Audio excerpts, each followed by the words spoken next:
our. Okay. And if you were looking for it, I forgot actually to upload Tuesday session until this morning, but it should be there now if you weren't able to make it to class on Tuesday. That Zoom meeting is available on the YouTube channel. But okay, so maybe somebody from room 1, Thea, Kai, Mac, or Sadie, wants to share with us something that went on in your conversation that you found interesting.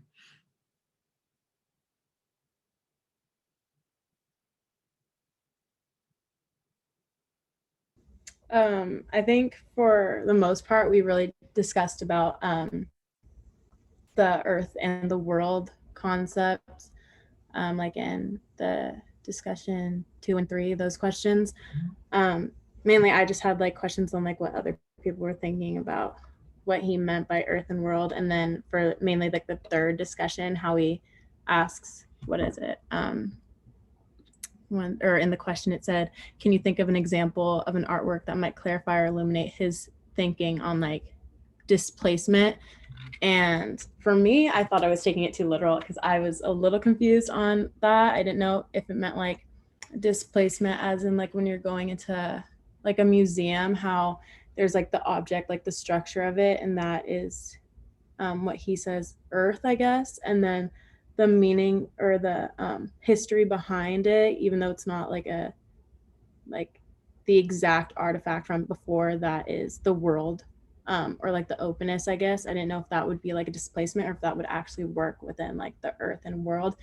We kind of just discussed about that, but I think we were all a little confused, I guess. That's a, yeah, that's an interesting observation question. Um, so the effect of displacement as the concept works in the context of that third question, that third prompt, it's different from the sort of displacement I think that you are characterizing in terms of what happens to the work of art when it's removed from its original context and put in, say, a museum or something like that. That would be a situation in which it's, of course, a much stronger deleterious effect when you're talking about taking ancient artifacts from long gone civilizations and putting them in a contemporary art world context like a museum. But it even happens with contemporary works of art that are removed from the societal milieu and its lived concrete conditions of reality, that is a kind of world, and put in the artificial confines of a kind of aesthetic space or an artistic museum space. In that case, the works are to some extent diminished in their work character. That is to say, the ongoing strife between world and earth is concealed or momentarily suspended or frozen or covered over. And so the displacement then that's referred to in the third prompt has to do with the powerful effect of the working of works in terms of that ineluctable tension between world and earth that ends up, if I can just quickly find the quotation. Yeah, it's on page 680.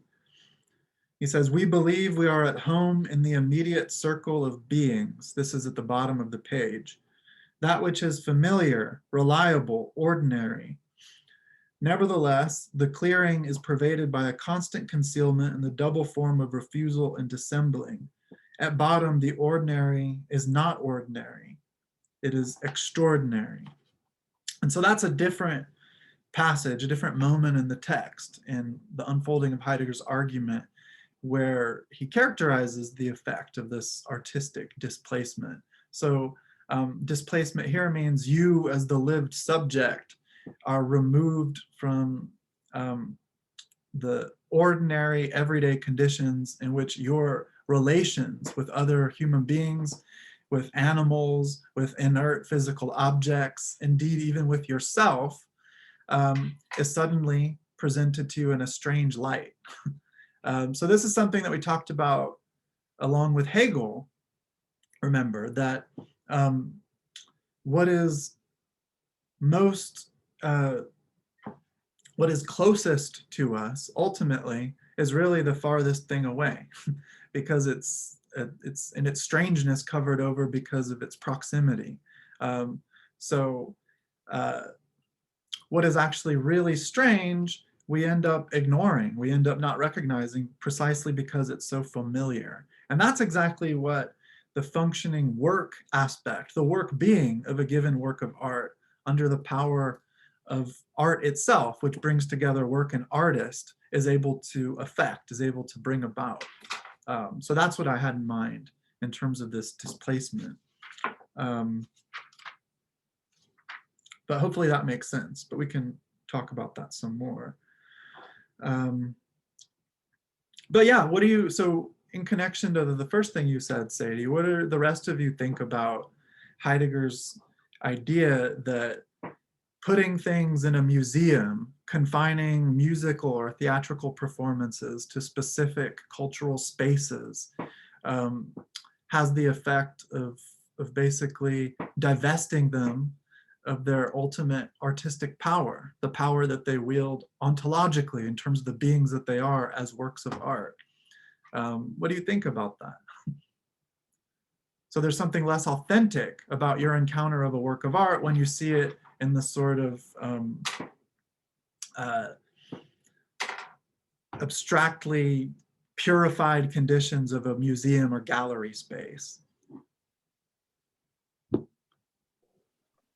I'm not sure if this would be like a good kind of like relation to it, but it almost reminds me of like going on to like a new car lot and it's just like these lines and lines of like cars where in the end they just look like a ton of cars, and even though they might have their own special kind of like qualities that they each hold that makes one better than another, it's just a line of cars.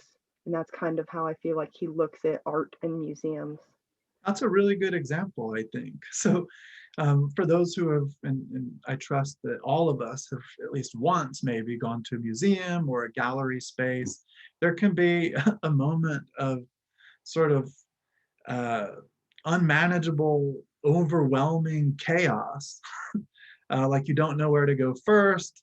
So from a particular vantage, everything just sort of blends together as art, in which case every particular or singular piece, which is doing its own work, is covered over or obscured because of its conceptual connection or affinity now with just what we know as works of art. So the power gets lost. Another example that just came to my mind that Eva reminded me of is people who have a lot of tattoos. So think of like the cool tattoo guy that you see with like full arm sleeves. You really just see them as tattoos. Like, oh, that's a tattoo guy. You don't notice the individual tattoos as you might call them works of art or something, because they're just sort of blended in with this overall appearance of general or generic even tattoo-ness. In which case, you might not, as the person who wants to be this tattoo guy, you might not really give a shit about what tattoos you actually have. You just want the full appearance of being tattooed. So yeah, I think that that was a helpful example. Any other thoughts on this question? Interestingly, my gut instinct was that no, the museum and theaters are important for like societal, like magic tunnel vision purposes. But then I started to think about it, and I realized that for the most part, when you go and see like a band play, like it's typical for them to play songs that they think you've already heard. And so it is justifiable to say that true art is best, or a true artistic experience you have is best experienced outside of such sterile places, because that's where you find what you connect to, which you'll reference later when you have to go to a museum. Oh, interesting. Yeah, so like you can be gripped by this sort of strangeness, this displacing power of a work when it's surprising to you, when you're not exactly prepared to encounter that sort of event, which can facilitate this difficult kind of proximity or excessive closeness to the work. So you go into a musical event at a concert hall or a theatrical performance or even a sculpture garden or something like that with a particular set of expectations in mind as to what your experience is going to be like. So you're prepared then for what we call an aesthetic experience, in which case you think you're going to be edified or improved, or at least filled with some sort of relatively special pleasure. But it's that sort of expectation which has been solidified problematically along these sort of conceptual lines that we've inherited from the history of aesthetics, that as individual subjects in late modernity, we're always already prepared in terms of the very ground in which we will encounter these objects to see them as art objects. And when we see them as art objects, which the history of aesthetics prepares us to do, we're sort of missing the work that's at work as this sort of rest or repose that's made possible because of a very delicate and fine-grained agitation that's going on in the work. And it's that agitation that occurs between the elements of the worldly and the earthen. And so you might say that the sterile confines of a museum space elevate the worldly aspect at the expense of the earthly aspect, which for Heidegger is the self-secluding or self-concealing aspect, which we can associate with the material forces and processes of nature. And so I'm almost hesitant to even use this as an analogy because it has the potentially problematic effect of overly reducing or simplifying what's going on here. But from a superficial perspective, we could distinguish earth and world along the lines of nature and culture. But that's a problematic distinction put in that way because that suggests that there is some sort of self-standing when it comes to either one, or if we interpret it through a Hegelian perspective, we would think that culture ultimately appropriates and overcomes the intransigent otherness or difference of nature. And that's absolutely not what Heidegger has in mind here. So he's being robustly anti-Hegelian, anti-Kantian, anti-Aristotelian. Towards the end, there's even some veiled or implicit criticism of Croce's expressivism, which we can talk about. Okay, so any other thoughts on that question? So this is an interesting question to stay with for a bit. I kind of think going back to what Owen said to some degree with music, I think music is sort of a special case in that when you go and see a live performance, if the band or the artist or whatever created the work themselves, if it's not just some like copy pasted formula from a major recording agency that handed this music down to a set of artists, but if it's like a true work of art that they created, then in watching them, you get to watch them create it again. You get to watch the artist working. And so, music has like sort of a temporal aspect that doesn't necessarily apply with painting or architecture, where once it's created, it's there and you can behold it and all that it is, but it's one solid thing. Whereas music, you see it created in every moment for as long as the notes drone on in the theater. Right, yeah, good. Yeah, so there is, of course, an important distinction to observe between certain art mediums and the accessibility to them on the part of a public, and the appropriate spaces that are set up in connection to that. But this also gives some reasoning behind the force and significant role in society of outsider art. So think of graffiti artists, for example, who want to reclaim public spaces in a way that's not isolated in the particular indeterminate horizon or confines of like a museum or a gallery. such that one can actually, as an artist, displace the viewer in a way that's rather unexpected and spontaneous. And so there are certain rigid parameters in terms of who and what gets permitted or allowed into these hallowed spaces that we associate culturally with the so-called art world, that ends up, because of that familiarity and because of how capital, economic interest plays a significant, undeniable role here too, that we miss the work character of the work. So that's when Heidegger talks about how these artworks, whether paintings, bits of sculpture, carvings, architecture even, records, tapes, and so forth, these are objects, just like any other kind of physical object with which you can interact, that get sent around the world in various exhibitions. They sit in warehouses waiting to be shown, and they're imputed a certain monetary value. And so that's why we have collectors and so forth. But recognized and engaged with under this sort of relational rubric, Heidegger says you're missing the work character of the work, because you're simply looking at the object, in this case, a work of art, as an object, as a commodity to be appraised, valued for various reasons, examining various standards or parameters, and then issued and circulated around the world through various cultural pathways.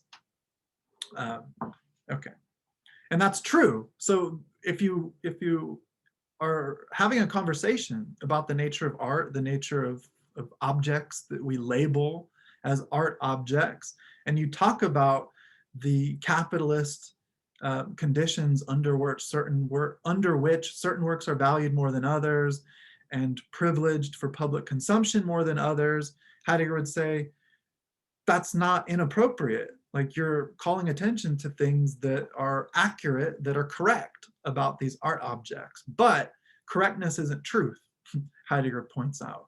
So you're missing then, although pinpointing something correct about these entities and their role in ordinary human experience, you're missing the work character of the artwork, given that you're only attending to the object being of the thing and not the work being of the thing, which is not some static existing material thing out there that we can freely, by various subjective choices, attach this or that value, this or that predicate, and so forth.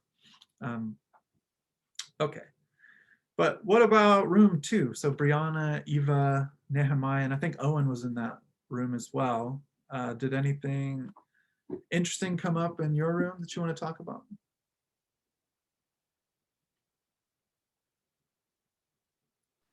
Right at the end, like with 50 seconds left, we started talking about truth and tried our best to define it in the little time that we had.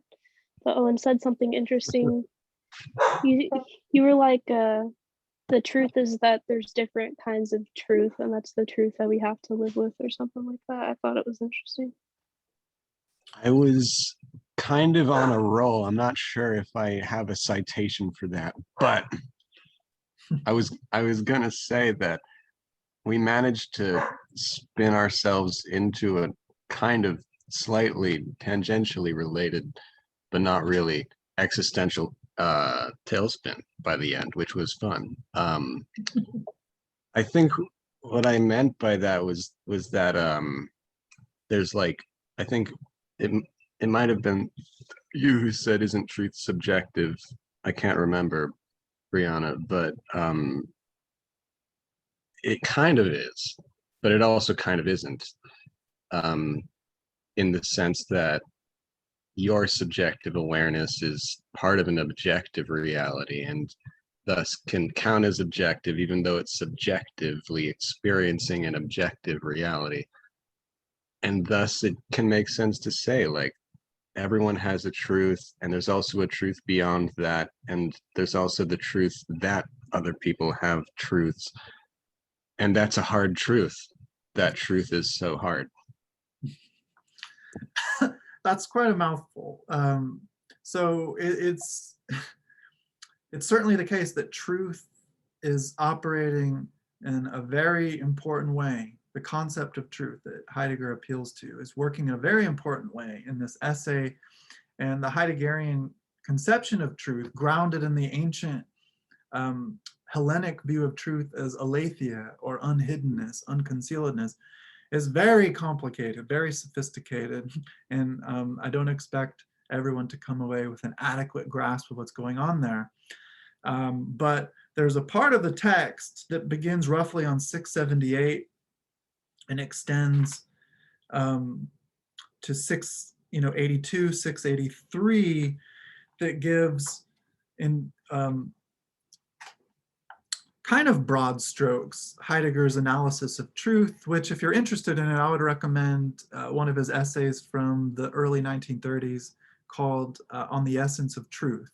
It's difficult though, but he elaborates on this idea that he's just sort of calling our attention to and using in a particular way to illuminate the character of what's going on in a work of art, the way in which a work of art works.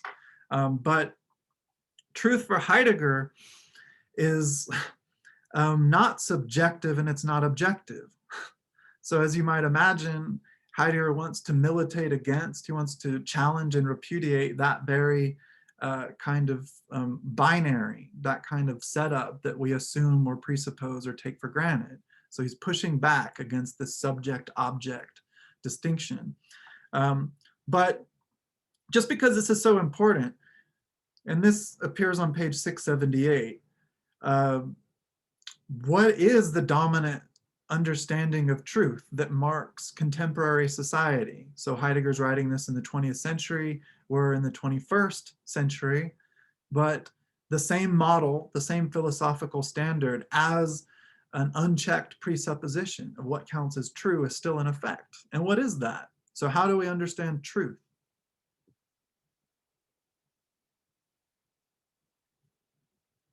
On 678, he says, truth means today and has long meant the agreement or conformity of knowledge with fact.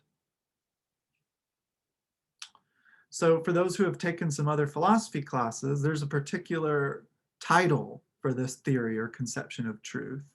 And it's one competing model of truth alongside others in the philosophy of truth within epistemology or theories of knowledge. Does anyone know what I'm talking about? So what is the name for this theory of truth?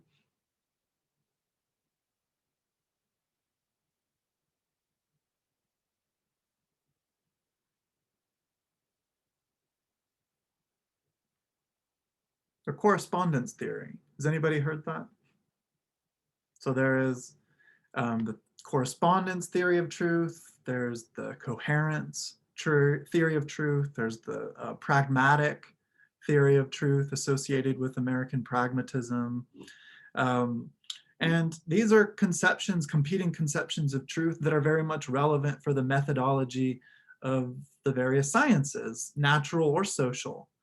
And the correspondence theory of truth, although one competing model alongside others, is unquestionably the dominant one.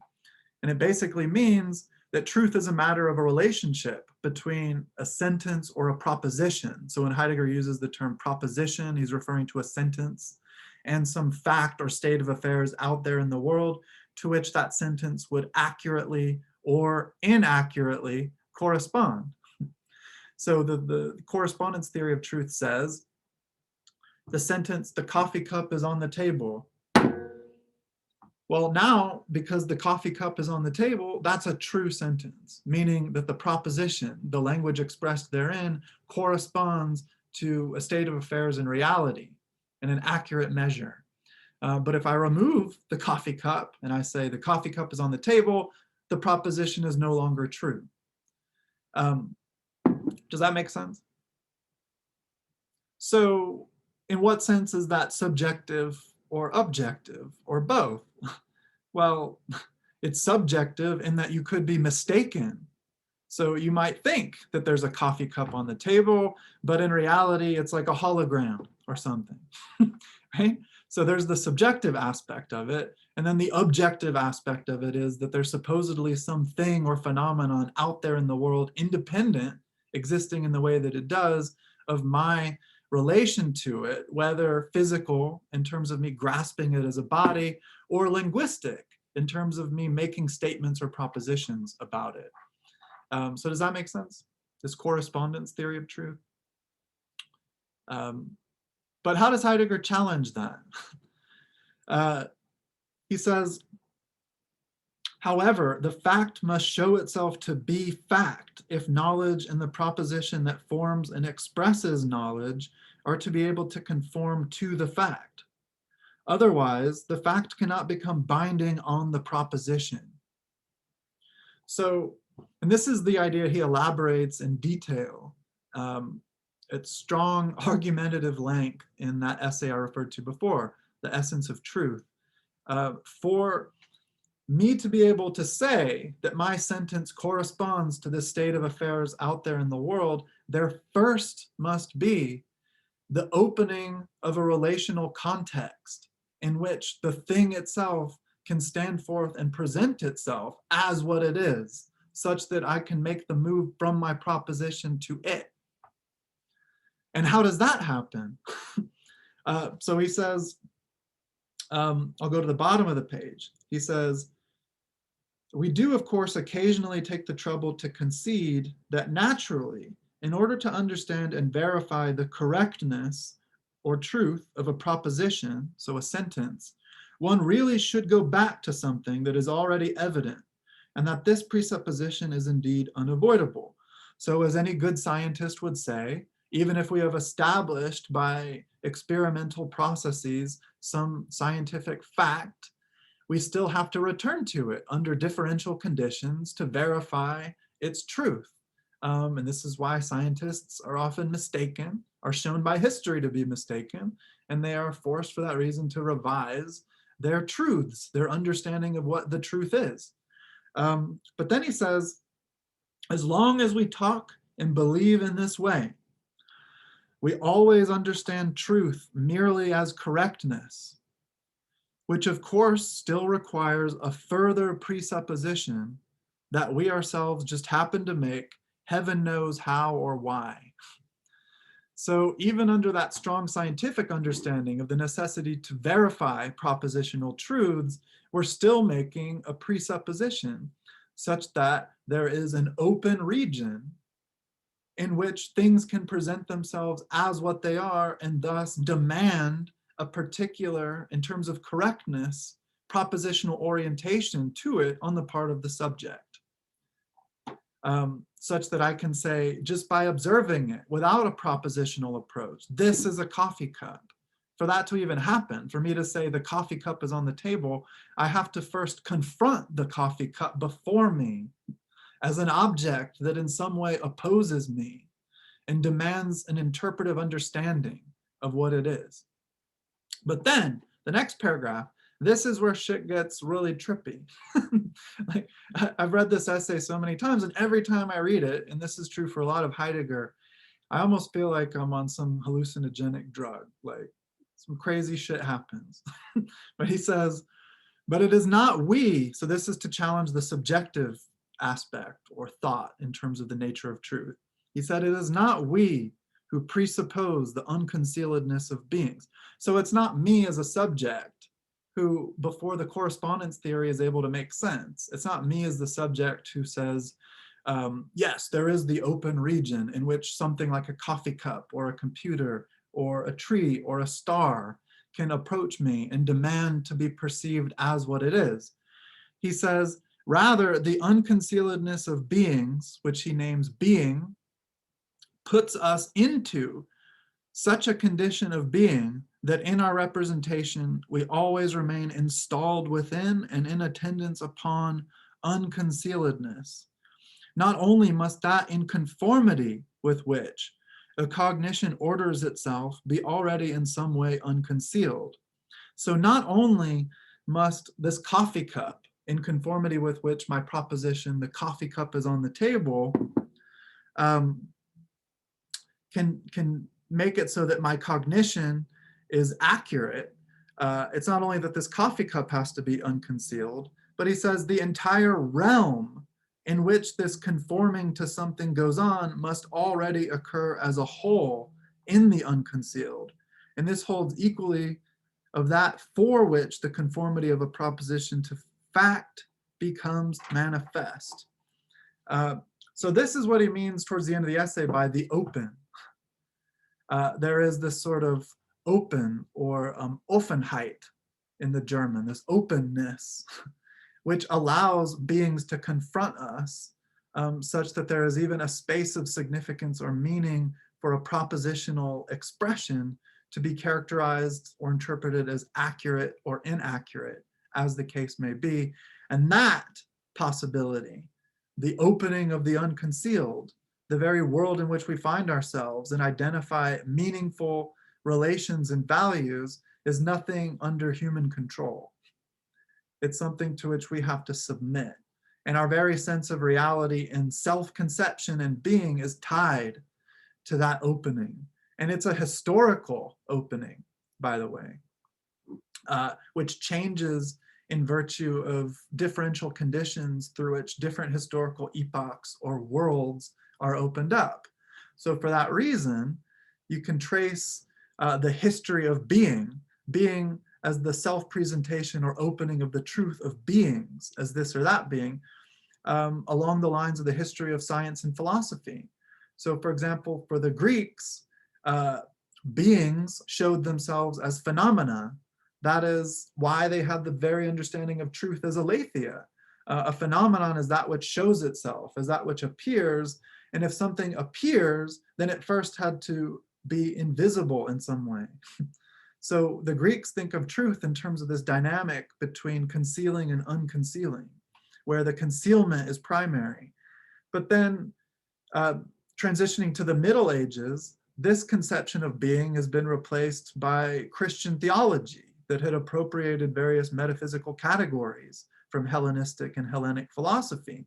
So for the Middle Ages, characterized by the conception of theologians like St. Thomas Aquinas, objects in the world, beings, are ens creatum, to use the Latin now instead of the Greek. That is to say, created things, created by God. So everything exists in virtue of God's creative power. We understand ourselves to be ens creatum, and that is created things. And to the extent that we're capable of achieving truth, we find ourselves able to somehow align our cognition with the ideas that are contained in God's consciousness. And so this is why Heidegger refers to how we use the word true in connection to something like gold. So we have this language of true gold versus fool's gold or false gold, which is pyrite, right? So how do you tell the difference? Well, there's a chemical difference. Right? You're dealing with a different chemical element. So what does that mean? As scientists appealing to, say, the periodic table of elements, you can look at gold, the chemical formula for gold, and interpret that as the idea of gold that's possessed in divine consciousness, the consciousness of God. And the work of scientists is then, through experimental methods, the work of scientists is to get as accurate as we can in terms of aligning our propositions and beliefs with the true ideas of God. And then that set the stage for modernity, for modern science. Now we more or less set God out of the picture, and we just want to align our cognitions with the accurate chemical formulas, which are determinable through this or that measuring process. And so it's for that reason that we now, as contemporary modern humans, understand beings, things in the world, as objects that can be calculated, measured, stored up for human use and manipulation, and so forth. And so that's how we're naturally disposed to encounter beings in the world. So hopefully that little detour through this adventure of truth makes some kind of sense, because it's really important to understand what he's doing in terms of illuminating the nature of art in connection to this problem and question of truth. But does that make some sense of what's going on with this idea of truth, this theory of truth?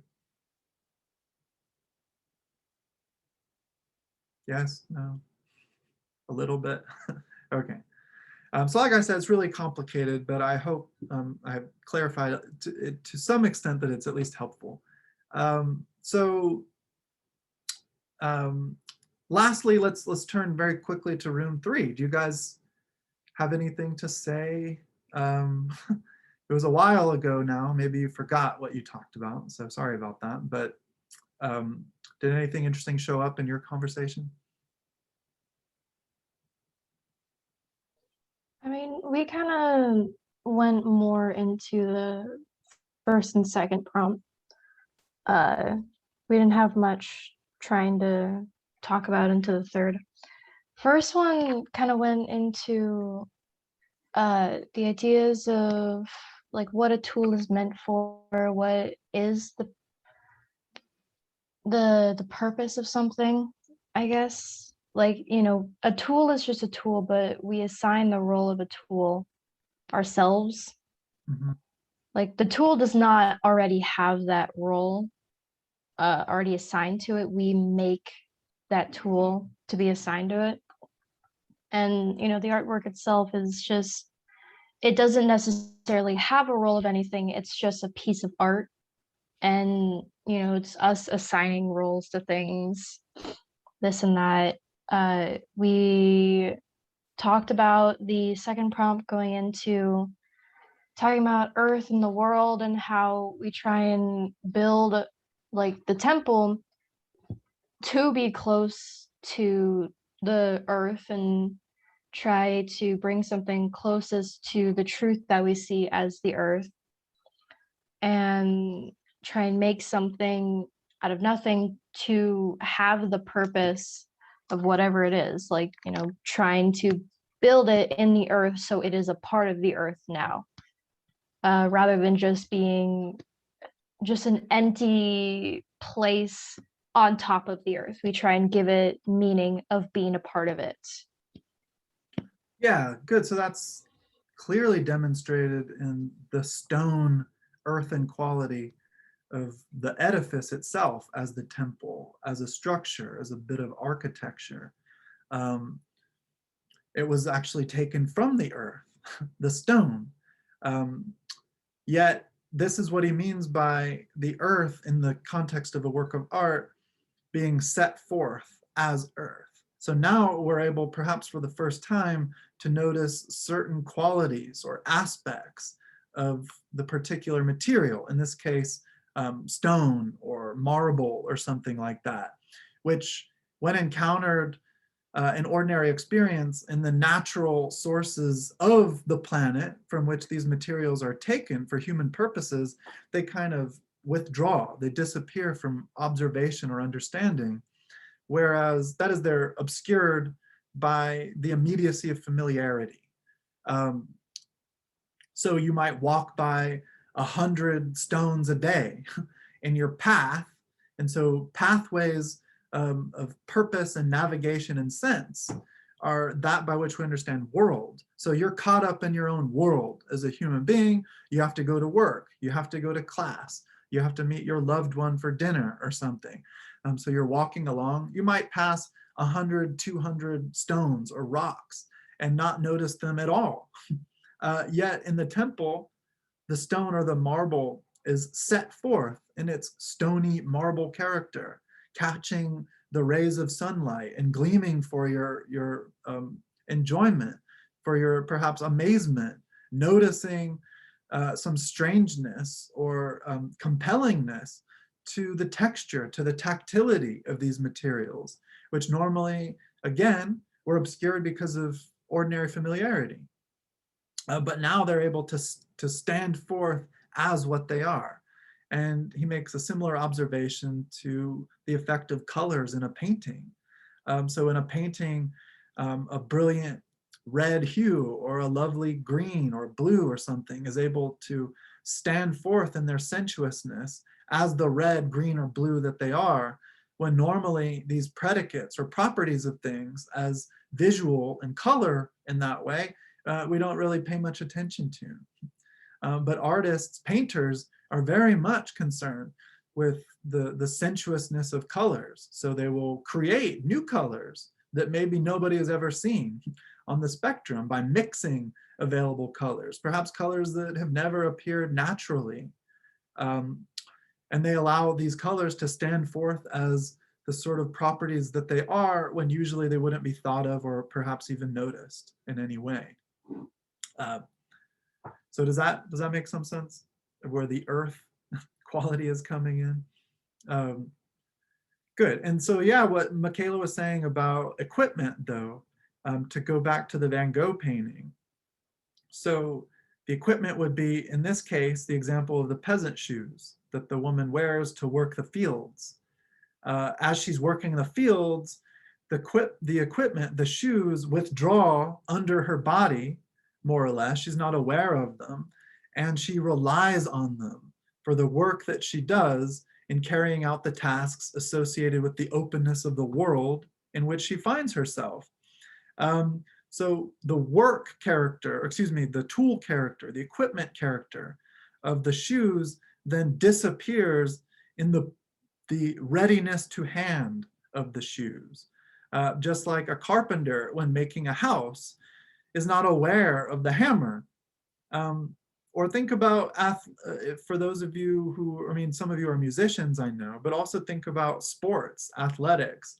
If you're playing a basketball game or something like that, you're not really thinking in subject-object terms of what's going on. You're just sort of thrown into the moment. You're sort of withdrawn in your consciousness into the world. You are, as we have this language, in the zone, so to speak. And so that's how equipment functions. Equipment is equipment only when you don't notice it. So when the carpenter's making a house and pulls the hammer back for a good swing, maybe the head of the hammer flies off. Suddenly, they are very much aware of the hammer, as this strange object that usually disappears in its use and its usability. And so the work of art then, like Van Gogh's painting of the peasant shoes, can have a similar effect as a piece of equipment or a tool breaking down. So here we are very much made aware of the peasant shoes in their equipmental nature in such a way that you can see the earthen material qualities of the shoes themselves stand forth. That is, the leather, you can almost smell the leather as you look at the painting. And then the world of the peasant woman opens up, almost in the obscure abyssal darkness of the shoes openings. You can sort of see the peasant woman's world open up. That is the open relational context in which she works as a peasant, has a family member in a particular town or city, is in relation to other kind of lived human roles within that horizon of experience. And all that is sheltered within the workaday equipment of these peasant shoes. So hopefully, that makes some sense. But I don't want to take too much longer with this. I want to go ahead now with the presenters. So are you guys ready? Are you going to use any materials or anything? It's more just going to be a discussion. Okay, cool. Yeah, well, go ahead then. You guys can take it away. Okay, so I can start, and I'm first gonna kind of look at some just things that I feel like are important to understand, which I know we've already kind of gone over truth, like we went pretty into that, and that was one of the things. But I feel like two of the most important things to understand in his writing in general before he can even tackle this specific writing is his terms being and truth. And that's where the ontological difference comes into being, which in my notes I used a capital B versus a being, and I feel like that's one thing that Heidegger has but kind of like he opposed a lot of other philosophy because it kind of had confusion in those two things. Like there wasn't an obvious enough difference, I suppose, between those. So just kind of knowing that like in being, I suppose you could look at it as more of a verb rather than the like noun version of it, kind of like the state of being. And an example is that he uses in this specific writing is equipment, or I believe what it might have been, Michaela used the word tool, as it is a thing with a purpose. And we kind of talked about how we give it that purpose. And although these days it's more of a, we have a general understanding of the purpose of something. Like we don't have to make a hammer and hammer something in order to know what a hammer does. We get those cues from a lot of other things these days. We have a lot of media that kind of shows us that. And I think one thing he talks about as well is having a genuine, like a general, maybe theoretical understanding of being in order to study being is important. And then into the truth, just I'll be really general, just kind of like truth as uncovering or discovery versus kind of like the correctness or reality of things. And that's one thing that I really enjoyed about the reading in this class for this week is that he tended to use the word correctness when wanting to speak about that rather than truth, because that's not what his meaning of truth is, I suppose. So then actually getting into the origin of the work of art, just like the title of the paper, he begins by talking about origin and looking for kind of the origin of art. And knowing it's Heidegger, he's looking for the ontological origin, which is a bit more than just what your thought process may be of like, well, a person, like the artist created the art, so that was the origin of it. But that kind of leads down that, you know, well, the art creates the artist as well. And it kind of leads into what there was a certain kind of, he uses circles a lot, I feel like. And there's like an something circle kind of thing that he uses that term a lot. It's slipping my mind right now though. The hermeneutic circle. Yeah. We talked about that on Tuesday. Yeah. And I feel like that's kind of one of the things that's honestly difficult about his writing is that you read his thought process, and a lot of the times it ends up you're reading paragraphs or pages about this one thought process only for him to come to an end being like, well, this kind of leads into this, so it's not quite right, and trying to kind of find a different way to get to his answers then. So it feels like there's like a lot to unpack just to get to this ending conclusion that it's not quite what we were searching for in the first place. Yeah, I like the way you put that. So engaging with the writing of Heidegger, you're sort of engaging him on his own thought journey, where he's working from conventional or ordinary presuppositions that we would all as readers be familiar with. And then on that shared basis, trying to peel back these layers of familiarity to show what is sort of strange or question worthy beneath it all. And that can be confusing or disorienting. Yeah, for sure. And that's kind of how I feel like that beginning of searching for the origin kind of was, kind of looking towards the person or the artist that made it. But then it got into that, like, the artist needs to create art in order to be an artist. So he kind of came to the ending conclusion of like the artwork and the artist are interconnected, but not necessarily in like the origin. They can't be of each other. That comes from the third party, which is just art itself in that sense. And then he kind of goes into the like, where if we can't understand what exactly art is, we have to look at artwork to kind of tackle that.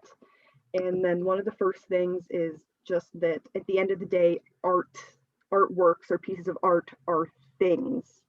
Like a painting is a thing that you can hang on the wall, just like you can hang a hat on the wall, or like a statue in the middle of the room, like you can have like a lamp. They're all things. And he compares them to like potatoes just kind of thrown into a cellar, which I thought was really interesting. And that was on page 651 at the bottom into 652, which given the time, I feel like with the Nazi reign, and I feel like they collected a lot of artwork from outside sources, and it very much was in like up like hid away in cellars like that.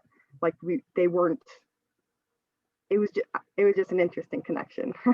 That's a good, yeah, that's a good observation. Cool. And it just kind of reminded me of like the time of where he was and what was going on while writing this. I kind of felt that that was a connection.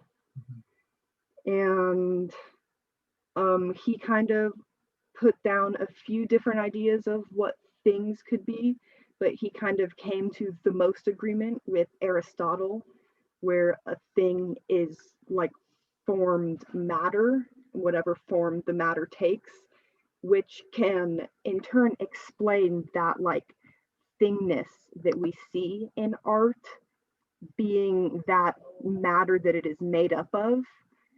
Like a statue may seem just like a thing because it is made up of rock, which is just at the end of the day thing. So he kind of makes that then connection. And that's kind of as far as I unpacked. Okay, good. Good. Yeah, we still need to do some work together on the three candidates for making sense of or defining thingness that we sort of ended class last time with. But yeah, the Aristotelian one is the third of the three models, and that's the one that's most in circulation today. But he challenges it for various reasons that we can talk about, maybe not today, but certainly at the beginning of class Tuesday. But yeah, so go ahead, continue. Okay, kind of to follow off on that, with like the left off on the, I guess the origin and then the connection between the creator and preserver. Heidegger also mentions the nature of art and the setting into work of truth with poetry. And I think for that, when he explains that the creation of the work is poetic, and then also the unconcealedness of it is poetic, he quotes that art then is the becoming and happening of truth. And I like throughout reading from Tuesday's reading and then Thursday reading, it kind of all like wraps around, like especially when you get to the end of Thursday's reading, like he starts about things, and then he goes into the creator and the preserver, and then truth, and then poetry, and then how the art of poetry, or the nature of art is poetry, gets back into truth, and it kind of like all wraps around. And then for the thing part, what I picked up, because mainly the main parts that I was reading that I was quite interested in was earth and world. And I think, or Heidegger points out how his idea of historical context differs from Hegel's thoughts. And like to explain, Hegel brings up the beauty of art is of the historical people, and then which is kind of like earth in my understanding.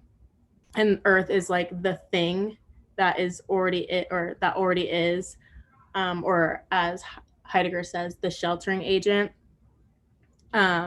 Whereas Heidegger believes that there's more to it, like the world, which is the relation of human being and the unconcealedness of being.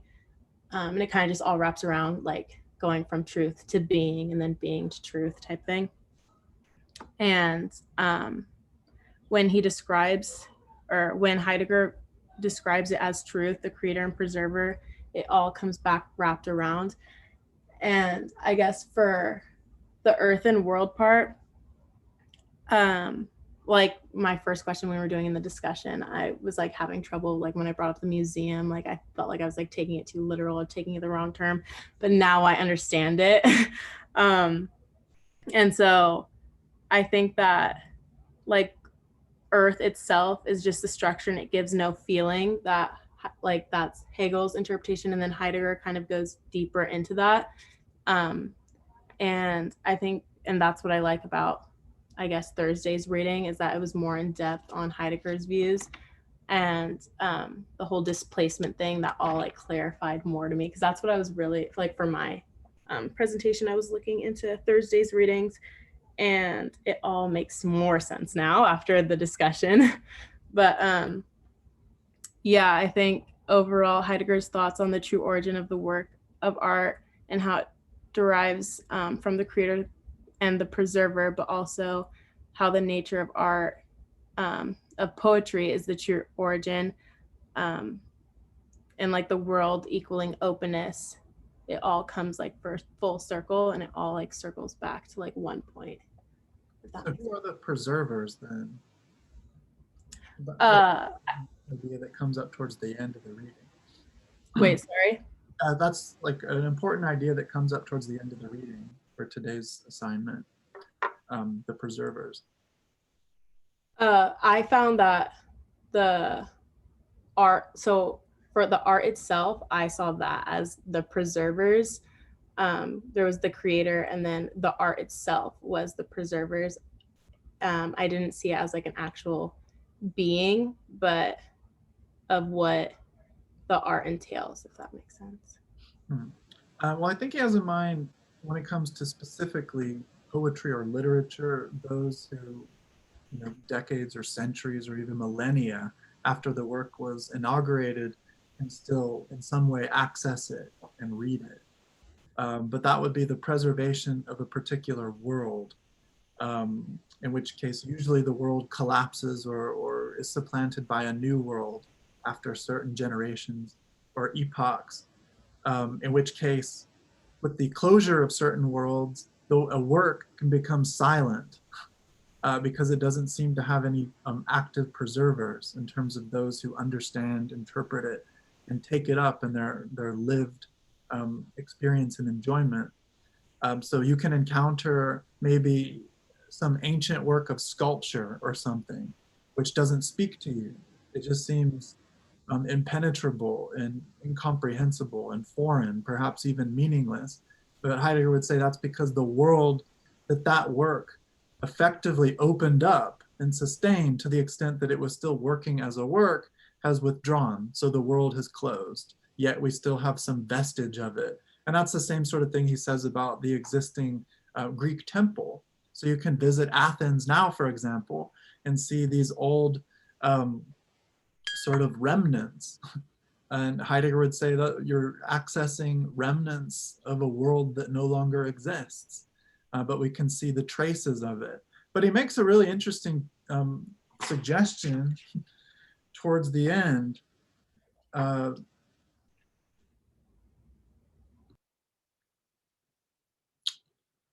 That at some point, a work that has fallen silent due to the closure of its world can perhaps be reclaimed or resuscitated.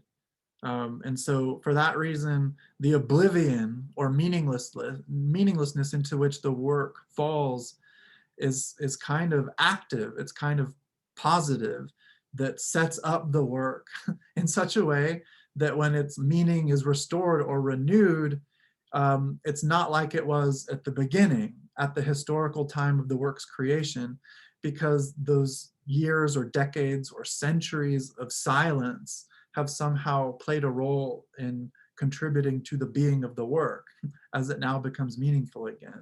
So that's really interesting.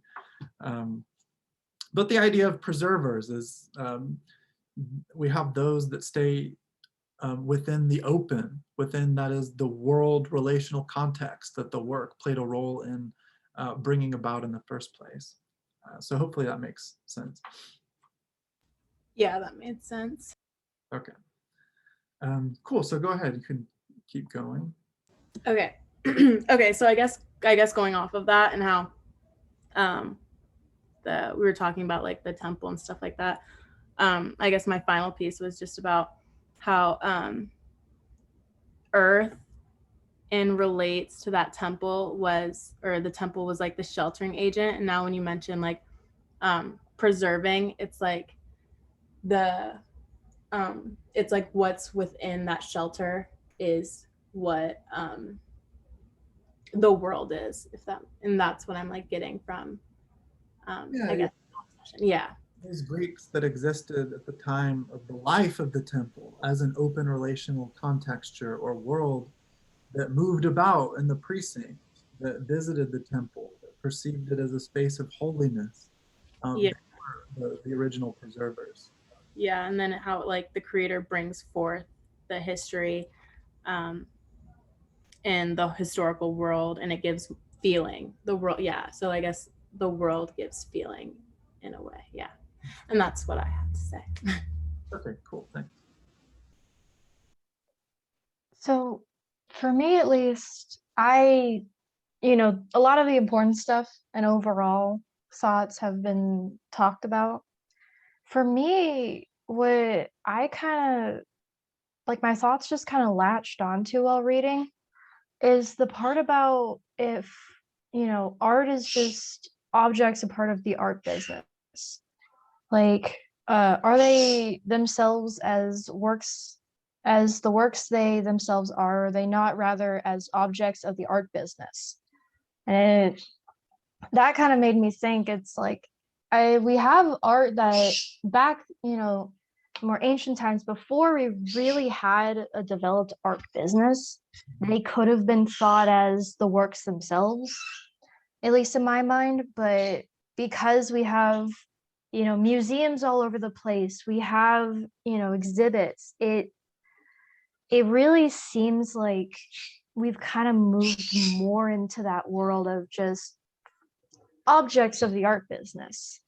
They're made accessible to the public and private enjoyment of the art. Like, it's just the art, they're private to their stories and their history to themselves, their kind of connection with the artist, but also being public to everyone, where you can just go to any art museum and be able to see that art on display. You can see the art and its history and its story, but I don't know if you're really getting the full connection as just, museums, the art business itself, just, oh, here's art. I don't know if there's much of a personal connection as much anymore, unless you really try and find it. So many can just go to, a local museum or just go out to one and look around, but not really connect with the art. So I just kind of found that interesting because I'd never thought about that before. Just the public and private enjoyment of art. Like you can have a piece of art that you enjoy yourself, but art itself, when it's in a museum, is just public to everyone. And think about too, especially after this year of the pandemic, where many museums transitioned to, and some had already done this, some of the important, really highly invested in museums and organizations had already done this, but now many museums around the world have made their collections accessible online. Mm-hmm. So you can see there even more dramatically the erasure of distances. And so one thing that Heidegger is suggesting is that the work character of artworks generate space. And it's that kind of space that's annulled when you render these distances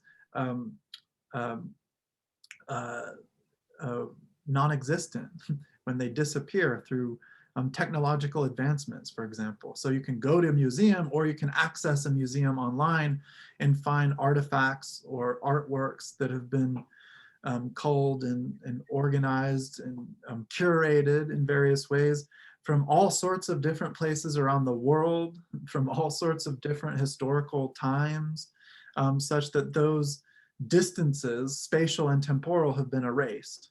And that amounts to some kind of erasure of the potency of the working of the work, according to Heidegger. Yeah. Following that kind of thing, I mean, even with COVID and all, moving more to making their art accessible online, I feel that even removes more of that kind of private, connection. You can just look at any kind of art online and just see it. It doesn't really make it as much special anymore to see it in person.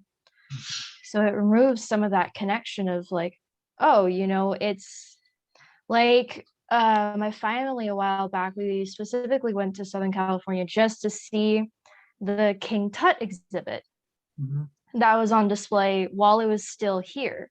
So, for that, it was a special connection, being able to have that exclusivity, to, have that chance to see it in person, rather than just see it online or, see some documentary on it.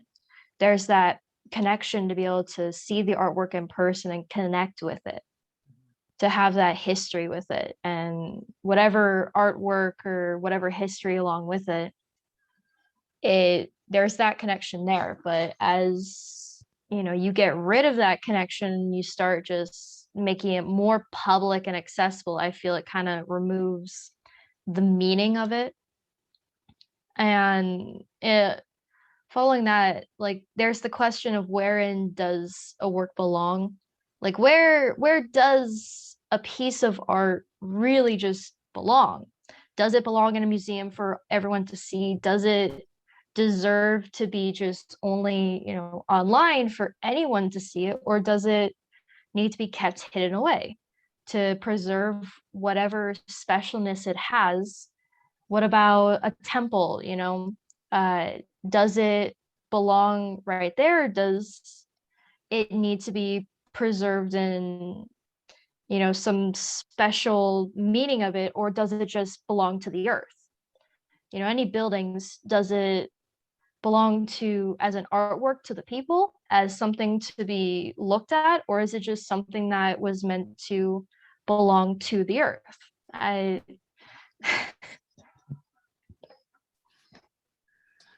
Yeah, so we can see, and I have images in my slides of these Greek temples, so we can get a two-dimensional visual representation of them. But it's only in that way that that particular art object is made available in such a way that these distances are removed.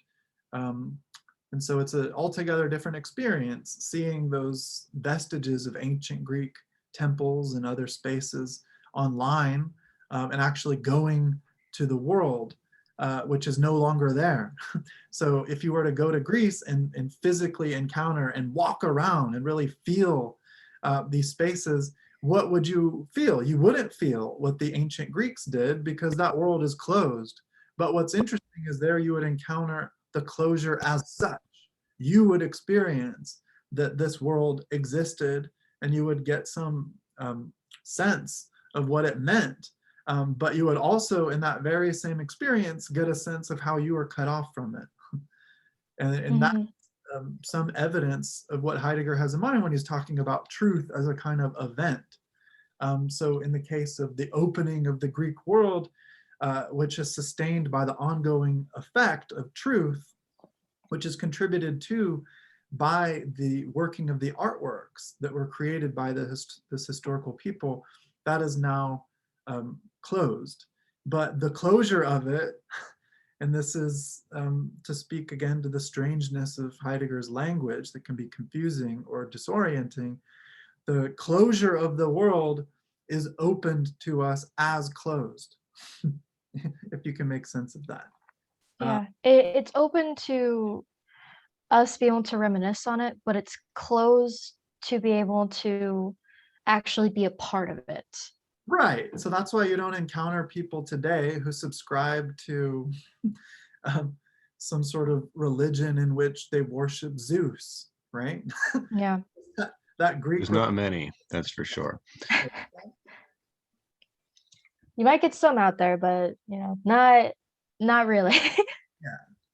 Yeah, and it's funny too. Like, so beyond Greek paganism, like Nordic paganism. There are people who, you know, pay lip service to like Odin and Thor, but they're really looked upon by others as just sort of silly weirdos. Not to be offensive to any Odinists. Oh, they're not supposed to get offended. They're Vikings. Yeah. Well, I mean, in any case, you could argue too that they might worship something new or something old, but it might not be fair to call it the exact same thing, right, as what people worshipped in those temples. Yeah, because hopefully nobody's sacrificing humans as they as they align themselves with Odinism or whatever. But that was something that, of course, happened in the openness of the Nordic Viking world. Okay, cool. So yeah, go on if you have some more to say, Michaela. Those are the main parts that I kind of stuck to. Everything else was more generally talked about in either the discussion or the others. Those are just the parts that I really liked to think about. Okay, good. Well, I appreciate that, and I enjoy thinking about those things with you guys. So that was a really good, productive discussion that your presentation made possible. So I appreciate it. Nice job. Let's give them a little round of applause, as silly as that might be in this sort of Zoom context. But with the time we have left, let's go back to the slides and just make sense of the important moments in his argument that deal with something that we can grapple with collectively in images, right? So the Van Gogh or the temple. And there's some other things too, but let me bring it up. So this is where we left off last time, but I'm going to jump ahead. But I think at the beginning of our Tuesday session for next week, I want to start class with this problem of the thing, because I suspect it's not all that clear for everyone, and it's pretty important, and I think really cool and really meaningful.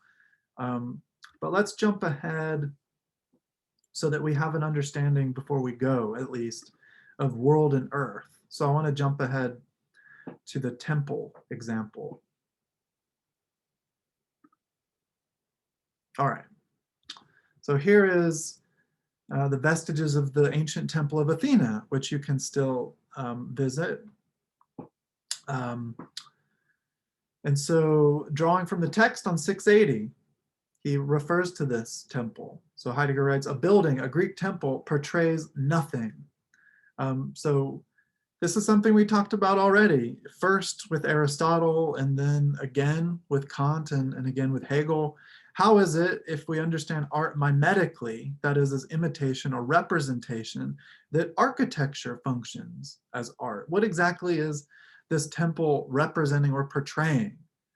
Well, Heidegger notes it's not representing or portraying anything. Now, Hegel makes sense of that by arguing, not in our reading, elsewhere, that, and Heidegger mentions this implicitly, is that the temple represents the idea of a temple. So this physical architectural work represents the thematic idea or concept of the temple. And Heidegger rejects that. He says, look, this temple, it's just there. It stands there.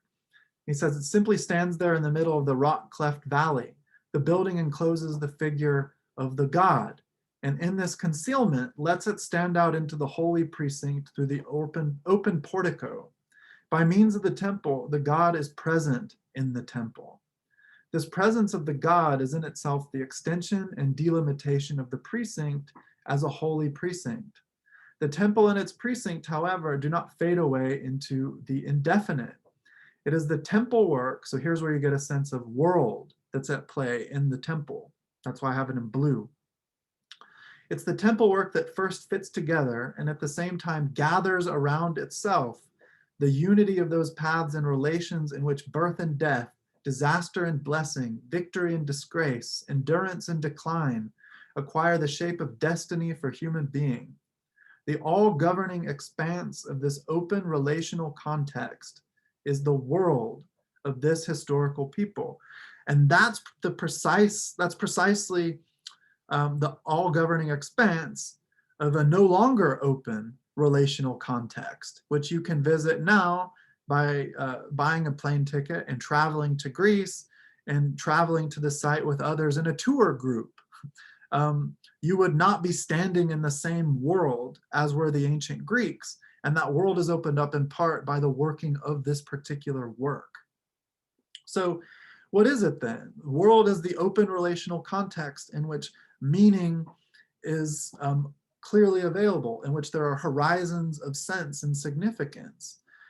So you find then value or normative terms, birth and death, disaster and blessing, victory and failure or disgrace. All of these things are put into a particular system of relations and are made to constitute the basic context in which one as an individual comes to find themselves and the world of significance in which they're grounded. So the temple doesn't represent anything, nor does it give expression. So it's hard to understand how a temple would satisfy Croce's idea of art as expressivity or expression to some individual's feeling. Rather, the temple creates space. It opens up the world in which the Greeks lived and died. So if you look at this space and imagine there's no temple there, well, the ground that you look at, the mountains that are now obscured by the temple that would be freed up for your gaze, the trees, everything would present itself as different because in some way the presence of the temple allows these other entities to show up as what they are in terms of different relationships. So then the temple opens up these pathways and demarcates the divine from the profane. So this would be a divine space, which is thus as a kind of limit or recognizable measure separating itself from the ordinary spaces of private life, commerce, and so forth. Okay, so that's where the world is at play. But then before we go, to finish up with Earth, using the same image, rather, we should think about this as not an image, though, as a real architectural body that one could visit. Standing there, the building rests on the rocky ground. This resting of the work draws up out of the rock the mystery of that rock's clumsy yet spontaneous support.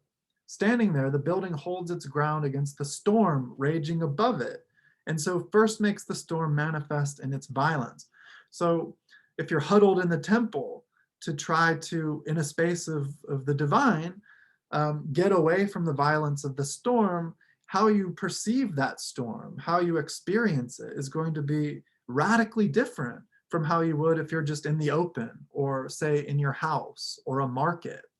So the presence of this earthen body actually discloses a meteorological phenomenon in a different way. And then the luster and gleam of the stone, though itself apparently only glowing by the grace of the sun, yet first brings to light the light of the day. So you notice the sun as it's gleaming off the surface of the shiny temple materials. The breadth of the sky, the presence of the temple gives some measure to the vaulting heavens for your perception. The temple's firm towering makes visible the invisible space of the air. The steadfastness of the work contrasts with the surge of the surf, so assuming that there's the ocean nearby. And its own repose brings out the raging of the sea. So the restful stability and repose of the structure contrasts with the violence of the sea, bringing that into greater relief and focus. And then, so what is this? The Greeks early called this emerging and rising in itself and in all things physis. That's the Greek word from which we get physical, physics, physicality. But it really means nature for the Greeks. So it clears and illuminates also that on which and in which man bases his dwelling. We call this ground the earth. Earth is that whence the arising brings back and shelters everything that arises without violation. And the things that arise, earth is present as a sheltering agent. Okay. So hopefully that makes a little more sense on what's going on in the relationship, a kind of oppositional relationship that Heidegger sets up between the earth and the work. But we'll continue with that just a little bit before talking about that final 20th century chapter in the Guerrilla Girls book for Tuesday. So are there any final questions or comments before we go? I just want to say, I really liked what Michaela had to say about the proper context of art, because it got me thinking that like the proper context has something to do with the artist's intention. I was thinking about, like most paintings are painted in private. And so the artist then has to decide how they're going to introduce them into the world. So like in the case of like the Sistine Chapel, Michelangelo painting the frescoes on the roof, that was the proper context. That's where he wanted them. That's where he put them. But then, other artists, if they paint a painting in a studio, they have to decide, do they want it in a gallery, or do they want it to go to somebody in their home? Like, is this painting specifically for like their muse or something? They paint it for their lover, and then that person would be the proper context, and to take it out of that would be to remove it from its original world. Yeah, what's interesting too is ultimately the artist has no real control over that, because the painting, once it's out there in the world, can be bought, sold, stored up, kept hidden in a basement like a sack of potatoes, or whatever else, right? Yeah. But I think it does still have like an original intention. So, art from centuries ago being placed in a white-walled museum might not do it justice, but then art painted by somebody, of the modern era who's designing it to be put in that exact context, that there's definitely a difference between those. Like the Mona Lisa may not have been designed to be hung on a wall in a museum, but what that painting of just Some a blue things are. strip, maybe that was. Owen, go ahead. No, I just said some things are. Indeed, indeed. I mean, when you think about it, it's like Oh, that banana that was just kind of taped to the wall that was meant to Yes. belong there. Whether That- you see it as art or not, it was, the artist, whoever put that there, intended for it to belong there. But when you look at like Van Gogh, his work just was, whatever he was doing. I don't think he really had much intention for whatever would happen to it afterwards or where he wanted it to belong. He didn't have much confidence in his own, work. So I don't think he ever had any intention of where it belonged. It probably, his own thing is it belonged with him. And he kind of thought that, once he left, so would his work. He didn't really have that intention that, this could be some amazing artwork that, in the 21st century, students are still talking about it and theorizing just, what it truly means and putting all these different, analogies to it. But there's almost kind of like an art into that. You acknowledge that intention or whatever led to it, all the different parts to it, whether good or bad. I really like what you said about how Van Goghs belong with Van Gogh. And that aspect of his art, like the loneliness and the illness, which led to their creation based, like that's almost necessary to really get the full scope of how like deep these like sort of like fluid paintings are.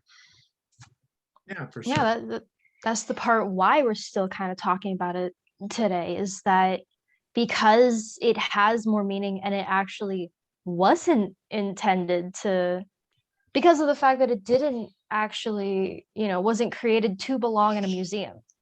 It was created for, more personal intention. And really, Michaela, I'm so glad you brought up the duct tape banana.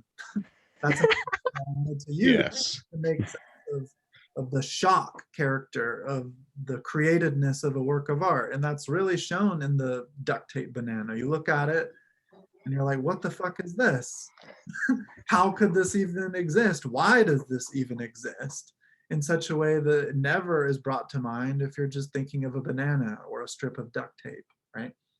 And so that's something really interesting that we'll think about next week. But okay, so yeah, I'll see you guys on Tuesday. I hope you have a good weekend. Thanks for a great discussion. And I'm going to stick around to talk to a student who wanted to ask a question. So Nehemiah, we can chat for a couple minutes. But for the rest of you, I'll see you next week. See ya. Bye. See you then. Hi. Hey, what's up?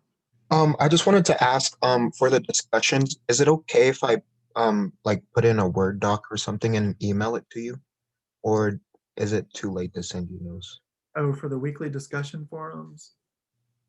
I just want to get in as much as I can. Yeah, I think it's too late for that. So I would just focus on the papers, Mhm. the final paper at this point, but of course, the midterm and the first reflection paper. In terms of completing the class with a passing grade or a better than passing grade, that's really the stuff that you should be working on, I think. So I feel like if I allowed you even to do the discussion forums, it would just kind of distract you and not be all that helpful. Okay. Does that make sense? Mhm. Okay. All right. So I haven't checked it, but have you turned in the midterm or the first reflection, the reflection paper? Yeah, I believe I did email it, but I don't know if you got it or not. My email has and my Moodle has been being really weird, and so I'll turn in work, and I'll email, and they say they still hasn't got it. So there's multiple times where I have to turn it in multiple times. So if you just let me know if you got it, then Well, you said you emailed it or did you submit it? I emailed it. Okay, I'm not sure I got it, but if you could go ahead and just submit them both. Okay. I believe you can still do that. Okay. They're not cut off. They should still be open, both the reflection paper and the midterm. Okay. Yeah, and so, yeah, just send me an email once you've done that so that I can go and check and read them. Okay, I'll do that. I won't get a notification that you've submitted anything, so you'll have to let me know. Okay. Okay? Thank you.